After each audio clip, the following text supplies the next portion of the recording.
Itu makanan tuh sia yang punya. Serobok orang yang punya minta izin kepada dia. Nah, boleh aku makan makanan kau? Boleh, baru. Lah pasti kita Bapak Ibu, baru kita ambil. Begitu juga, kau kan kadang ngaco kawan sedang makan. Tiba kita lah dake lah hari kawan kan, ambil saya langsung ikannya. Kita ambil saya langsung dagingnya gitu. Padahal belum tentunya izinkan Bapak Ibu. Kan kita ngaco tak itu kan? Makanya kata Nabi memang la ya'lamuhunna katsirun minan nas. Perkara syubhat kau tidak banyak yang tahu. Orang menganggap sepele saja. Makanya bagaimana caranya? Kita jelaskan. Ikulah tamakanlah tambiak misalnya. Kita pajaleh. Baca caranya minta izin ke orangnya yang bersangkutan. Ya kan? Lai boleh ambo makan makanan kau, lai halal kau. Lai ambillah kawan, ambillah baranio aja kan. Baru kita ambil apa itu. سبح اسم ربك الأعلى الذي خلق فسوى. أعوذ بالله من الشيطان الرجيم. بسم الله الرحمن الرحيم. السلام عليكم ورحمة الله وبركاته.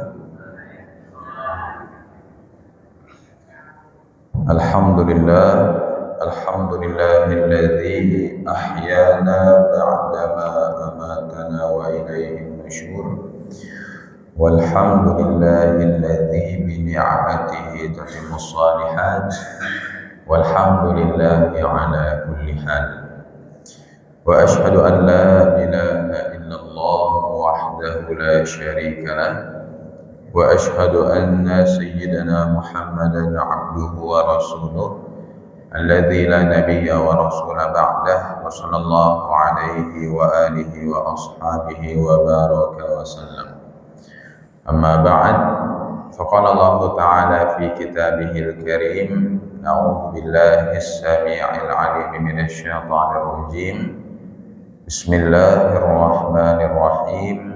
يا أيها الذين آمنوا اجتنبوا كثيرا من الظن إن بعض الظن إثم. Sadaqallahul azim.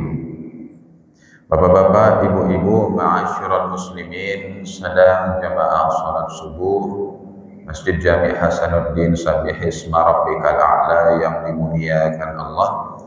Segala puji hanya bagi Allah yang kita senantiasa bersyukur kepadanya. Allah jadikan kita berkumpul di sebaik-baik tempat, yaitu di masjid yang kita banggakan ini, untuk melaksanakan sebaik-baik ibadah, yaitu sholat subuh berjamaah di awal waktu. Lalu Allah kumpulkan kita di sebaik-baik majelis, yaitu majelis ilmu, majelis Quran, majelis zikir. Yang Allah kumpulkan kita di sebaik-baik waktu, yaitu waktu subuh, waktu yang diberkahi, waktu yang disaksikan. Dan kita terhimpun dalam semua itu di sebaik-baik bulan, yaitu bulan Al-Muharram. Kita masih di bulan Al-Muharram sekarang. Maka mudah-mudahan di sisi Allah kita termasuk sebaik-baik manusia. Amin ya rabbal alamin. Salawat dan salam kepada baginda Nabi Muhammad sallallahu alaihi wasallam. Yang terhormat Ketua Masjid Sabbihisma dan jajarannya. Yang terhormat para tokoh masyarakat, Tengku Tigo Sajarangan, milik Mama Alim Ulama Cadia Pandai, Kapai Tampe Batanyo, Kapulang Tampe Kaba Barito. Yang terhormat ustadz-ustadz kita yang biasa mengimami dan mendampingi kita di masjid ini. Umumnya kepada seluruh jemaah, tidak disebut nama dan gelar, insya Allah kita semua dimuliakan Allah. Amin ya rabbal alamin. Sehat-sehat sedunia Bapak Ibu. Alhamdulillah. Ini kesehatan kau yang paling paralu Bapak Ibu. Dan melaksanakan sholat ke masjid adalah sebaik-baik cara untuk memanfaatkan kesehatan itu. Bapak Ibu yang mulia, kita lanjutkan bahasan kita masih dalam pembahasan hadis Al-Arba'in An-Nawawiyah, hadis Arba'in. Kita masuki hadis yang ke-6. Yang hadis yang ke-6 ini berbicara tentang perkara syubhat. An Abi Abdullah Nu'man bin Bashir radhiyallahu anhuma qala, dari Abu Abdullah An-Nu'man bin Bashir radhiyallahu anhuma, ia berkata, sami'tu Rasulullah sallallahu alaihi wasallam yaqul, aku mendengar Nabi sallallahu alaihi wasallam bersabda, innal halal bayyin wa innal haram bayyin. Sesungguhnya yang halal itu jelas, sebagaimana yang haram itu juga jelas. Wa bainahuma umur mushtabihatun, dan di antara keduanya terdapat perkara yang syubhat, yang samar-samar. La ya'lamuhunna katsirun minan nas, yang tidak diketahui oleh kebanyakan orang.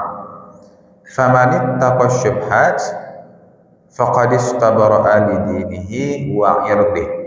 Barang siapa yang menghindarkan dirinya dari perkara syubhat, maka ia telah menyelamatkan agamanya dan kehormatannya. Wa man waqa'a fi syubhat waqa'a fil haram. Dan barang siapa yang terjerumus ke dalam perkara syubhat, maka ia bisa terjatuh pada perkara yang haram. Kara'i yar'a haulal hima, sebagaimana penggembala yang menggembalakan ternaknya di tanah larangan. Yushiku ayyarta'a fih, yang itu hampir menjerumuskan dia. Ala wa inna likulli malik hima, ketahuilah setiap raja itu punya tanah larangan. Ala wa inna himallahi maharimu, dan tanah larangannya Allah di bumi ini adalah perkara-perkara yang Allah larang. Ala wa inna fil jasadi mudghah, ketahuilah di dalam jasad itu ada segumpal daging.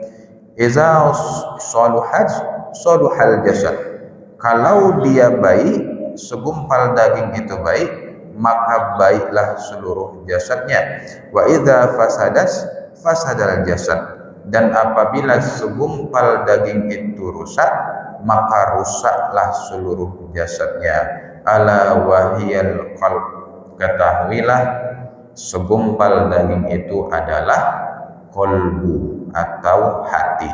Hadis sahih riwayat Imam Al-Bukhari dan Muslim. Nah, Bapak Ibu yang dimuliakan Allah, maka inilah hadis yang ke-6 yang oleh Imam An-Nawawi dikategorikan sebagai hadis yang sangat penting dalam agama kita. Bahkan Imam Abu Daud mengatakan hadis ini kedudukannya itu meliputi seperempat agama kita, karena mengandung penjelasan yang sangat penting.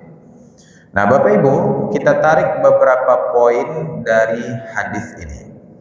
Poin yang pertama, kata Nabi, yang halal itu jelas, yang haram itu juga jelas.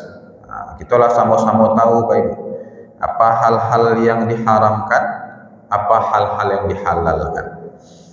Nah, kita tahu bahwa mencuri itu haram, berzina itu haram, syirik itu haram, memakan yang bukan haknya, ya, melakukan perbuatan zalim, itu semua adalah haram. Nah, selain daripada haram itu berarti dia halal. Nah, jadi yang haram pun terbatas, Bapak. Lebih banyak yang halal daripada yang haram. Nah, selain daripada yang halal, yang haram berarti dia adalah halal. Tetapi Di antara halal dan haram itu ada dia adalah perkara yang disebut sebagai syubhat namanya. Ya. Batas antara halal dan haram itu disebut sebagai syubhat. Nah, syubhat ini artinya apa? Samar-samar, tidak jaleh. Ya, kalau dalam Al-Quran disebutkan dalam surah Ali Imran ayat-ayat mutasyabihat. Jadi Al-Quran itu ada ayat muhkamat, ada ayat mutasyabihat. Yang muhkamat kok jaleh. Nah, sementara yang mutasyabihat ini samar-samar. Nah, perlu ditelaah dulu, perlu dipelajari dulu dan dimaknai dengan pemaknaan yang benar. Nah, maka syubhat ini artinya adalah perkara yang samar-samar, yang tidak jaleh. Inyoko halal atau haram, nyoko buliah atau indah, buliah nak diambil, sah nak. Nah, jadi itu disebut sebagai perkara syubhat namanya. Nah, Bapak Ibu, kita ambil contoh apa-apa yang termasuk perkara syubhat. Misal Bapak Ibu lah bau dua, pas sholat maghrib bau dua, sholat maghrib. Nah, pas orang azan isya ragu-ragu, uduk kalau batal atau halal ya, balapeh kantui ko atau halal gitu. Karena cok kita ragu-ragu di situ Bapak Ibu. Apakah sudah batal atau belum? Itu perkara syubhat, keragu-raguan. Kemudian misal ada makanan talata, kita ambil langsung Bapak Ibu, kita makan, ya kan? Padahal itu alum jaleh, itu makanan penyusia untuk awak atau indah. Nah, kemudian misal ada pitih nyasar, tiba-tiba masuk ke dalam rekening gitu pitih 5 juta. Tapi tidak jaleh ikut pitih dari sia yang mentransfer apa tujuannya, ya kan? Sehingga menimbulkan keraguan-raguan. Atau misal kita membeli sesuatu Bapak Ibu di kadai, jadi ada pitih baliknya, pitih gadang diberikan kembalian. Pas tiba di rumah kiranya balapiah pitih kok, seharusnya baliknya 20.000 Pak, kiranya baliknya 30.000 atau lebih. Maka bagaimana status hal ini? Ini contoh-contoh perkara syubhat Bapak Ibu yang menimbulkan keraguan-raguan dalam hati kita. Ini apakah boleh diambil atau tidak? Nyo halal atau haram? Masalah wudhu tadi, alah batal atau alun? Nah, dan banyak contoh-contoh lainnya. Intinya perkara tersebut diragukan nyo halal atau indahnya. Ini disebut sebagai perkara syubhat, samar-samar, tidak jaleh. Nah, Bapak Ibu, maka dalam menghadapi syubhat ini bagaimana? Dua. Yang pertama, kita pastikan bana dulu. Kita pastikan nyo halal atau haram. Jadi kita pajaleh Pak, status barang kok halal atau haramnya harus dipajaleh dulu. Jangan langsung saja, kok syubhat kok mahal. Hanya campaan saya langsung gitu kan. Harus kita perjelas dulu. Misal mengenai makanan tadi Pak Ibu, kok kan tidak jaleh siapa yang punya makanan kok. Kiranya lah tambia, lah makan, ya kan? Apa caranya? Cari tahu itu makanan itu siapa yang punya. Serobok orang yang punya, minta izin kepada dia. Boleh aku makan makanan kok? Boleh, baru. Lah pasti gitu Pak Ibu, baru kita ambil. Begitu juga, kok kan kadang ngaco kawan sedang makan, tiba kita dek lah dake lah hari kawan kan, ambil saya langsung ikannya, kita ambil saya langsung dagingnya gitu. Padahal belum tentunya izinkan oleh Pak Ibu. Kan kita ngaco tak itu kan. Makanya kata Nabi memang la ya'lamuhunna katsirun minan nas. Perkara syubhat kok tidak banyak yang tahu. Orang menganggap sepele saja. Makanya bagaimana caranya? Kita jelaskan ikolah tamakanlah tambia misalnya akito pajaleh ba acaranya minta izin ke orangnya yang bersangkutan, ya kan? Lai boleh ambo makan makanan kau, lai halal kau, lai ambil lah kawan, ambil lah baranio aja kan, baru kita ambil apa itu. Atau misal pitih yang nyasar tadi, ya kan? Ba acaranya pastikan mana dulu sumbernya ibu. Jangan langsung saja kita ambil, pastikan mana dulu sampai jaleh dek kita ikut pitih dari sia, ya mungkin ada batasan waktunya bego ibu, ya tentang uang yang nyasar atau uang yang dapet hak haratu terkait ada batasannya. Tapi kita pastikan mana dulu sumbernya, baru kok pakailah. Atau mengenai pitih yang apa tadi ibu, pitih kembalian yang balabiah tadi, banyak orang menganggap di situ rasa kima kecil. Rasa kilo kecilnya bego. Orang kadai ko lupa kembaliannya kan dek pelanggan rami rasa kilo kecilnya. Ba acaranya tidak boleh dimakan ibu, harus kita balikkan. Barana jauh atau misal kita balik permen 5 1.000, tambah 6. Sama terus kadai ko lah jauh, misal 10 kilo dari rumah. Ba caranya apa ibu? Kalau memang kita orang takwa, kembalikan permen yang sebiji yang berlebih tadi. Tidak boleh kita makan, itu bukan hak kita. Maka ketika terjadi hal yang meragukan, kita perjelas. Kalau memangnya bukan hak kita baliakan. Kalau tidak jaleh, maka kita cari tahu betul kebenarannya. Termasuk masalah wudhu yang batal tadi Pak Ibu, yang ragu alah takantui atau alun. Jadi di situ ada kaidah fikihnya namanya al-yaqin la yazulu bisyak. Keyakinan itu tidak bisa dihapuskan oleh keraguan-raguan.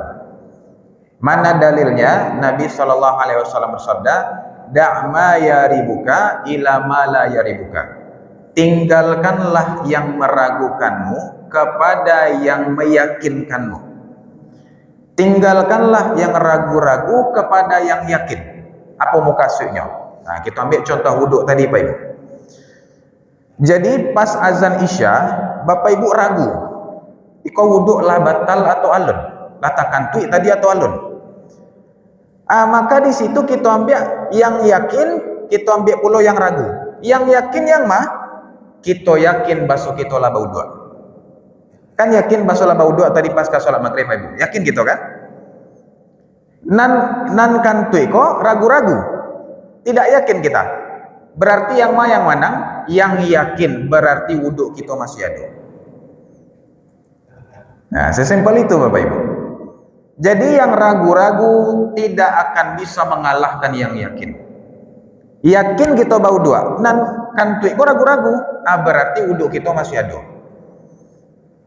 Ya, kecuali memang Bapak Ibu, memang kondisinya klep kolah lunggah, ya kan? Acok tak kantui taruh. Rasa-rasanya masih ada Ustaz, padahal 10 kalinya kantui Bapak Ibu. Itu ancak bau dua balik. Tentu cari pula kondisi, ya kan? Tapi kalau sebaiknya ada orang di sebelah kita, misal dari maghrib sampai isya kita duduk aja gitu. Tanya Bapak Ibu, misal di orang rumah kan, jangan malu pula. Latakan tu yang tadi kawan. Kok malu lo katanya kan? Pastian mana dulu. Misal dah ada sampai batanya, maka balik ke kaidah itu tadi. Dak ma yaribuka ila ma yaribuka. Yakin gitulah bau dua, nan kantui kok ragu-ragu, berarti masih ada wudhu. Tapi kalaulah yakin kita tak kantui Ibu, maka bau dua lah balik. Tapi kalau masih ragu-ragunya, berarti balik kepada yang yakin. Ini kaidah fikihnya dalam agama kita. Bapak Ibu, maka penting bagi kita untuk mencari tahu, harus belajar. Ya, dan salah satu caranya adalah fasalu ahla dzikri in kuntum la ta'lamun. Kalau kamu tidak tahu, tanya kepada ahli zikir. Tanya kepada orang alim, orang soleh, orang berilmu, tanya. Ya, kau kadang cuma bodoh saja. Biarlah Allah yang menentukan bego teh. Tak boleh Bapak. Maka apabila terjadi perkara itu syubhat, meragu-ragukan, kita pajaleh mana dulu. Kita pastikan halal atau haram. Itu yang pertama. Sikap yang kedua, misal memang pakaro ko memang nyo apa Bapak Ibu? Tidak bisa kita hindari lagi. Maksudnya memang nyoko telah menjadi hal yang syubhat. Kita ambil contoh. Ada seorang pedagang buah. Jadinya manggaleh buah, anggaplah buah jeruk Bapak Ibu. Jadinya tahu bahwa ada jeruk-jeruknya itu yang labu suak. Labu suak dan tergabung di dalam buah-buah yang masih bagus. Ndak nyo pisahkan Ibu, lupa nyo pisahkan yang busuk kok. Jadi masuk ke dalam yang rancak tadi, terbaur di situ. Kiranya tajual sadonya Ibu. Semuanya terjual dengan harga buah yang segar. Maka bagaimana statusnya? Hartanya menjadi syubhat. Karena tercampur antara yang kecuali nyo tidak tahu Bapak Ibu. Kok nyo tahu? Ada yang busuk tadi tapi lupa nyo pisahkan. Nyo tetap tergabung situ jual sadonyo habis. Maka hartanya menjadi syubhat. Aba acaronyo. Maka jumhur ulama mengatakan sebaiknya uang itu tidak diambil. Lantas bagaimana? Diserahkan kepada yang perlu dan diutamakan untuk hal-hal yang sifatnya pembangunan fisik. Apakah pembangunan jalan atau bangunan yang sifatnya tidak konsumtif, tidak dimakan oleh manusia. Seperti itu, Bapak. Makanya sangat penting kita untuk berhati-hati dalam hal ini. Nah, Bapak Ibu yang mulia, maka itu yang pertama tentang syubhat. Kalau barang ini, Bapak Ibu, katanya kan berang lo jasa Zainuddin, Bapak, panjangnya usah lebih 20 ini.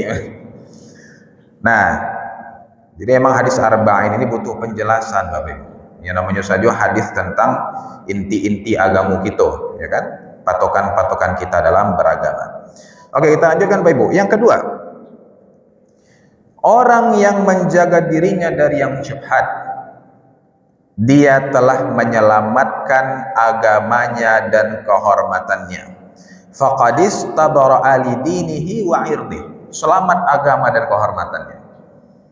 Nah, maka Allah akan memuliakan orang yang menjaga dirinya dari perkara yang syubhat.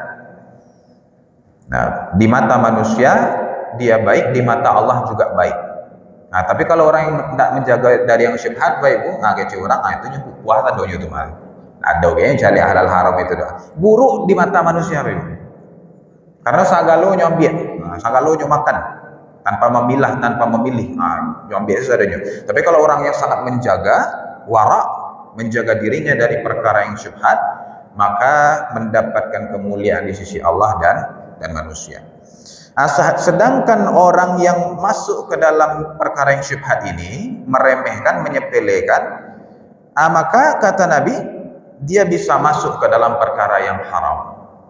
Dan hati-hati Bapak Ibu, mulanya memang itu agak gitu, itu ambiak ya kan. Lamu-lamu kita biasa kan, alah kebas hati kok ndak ada merespon lagi. Yang mulanya masih ada getaran Pak, masih ada kayak deg-degan gitu kan. Kok lah iya, lebat tuh kok, buliah kok. Tapi yang remeh kan, yang sepele kan, yang biasa. Lamu-lamu kebas hati kok, walaupun yang haram diambil, ndak ada respon dalam jiwa. Ini berbahayanya kita kalau terus-menerus bergelimang dengan perkara yang syubhat.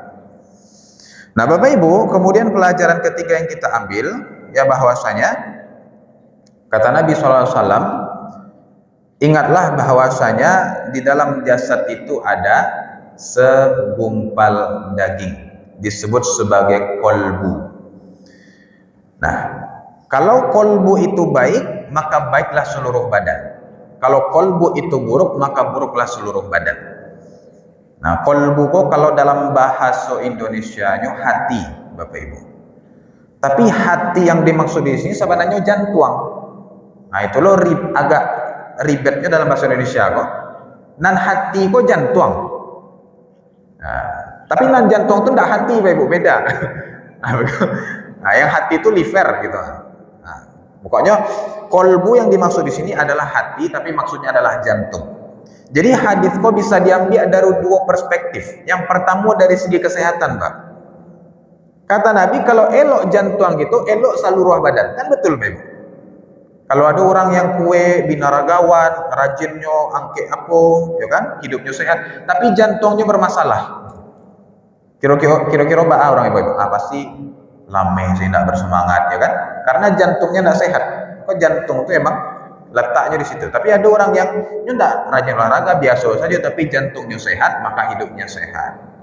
Nah, secara agama, kolbu ini hati juga berpengaruh. Kalau hatinya baik, maka baik pula orang tersebut.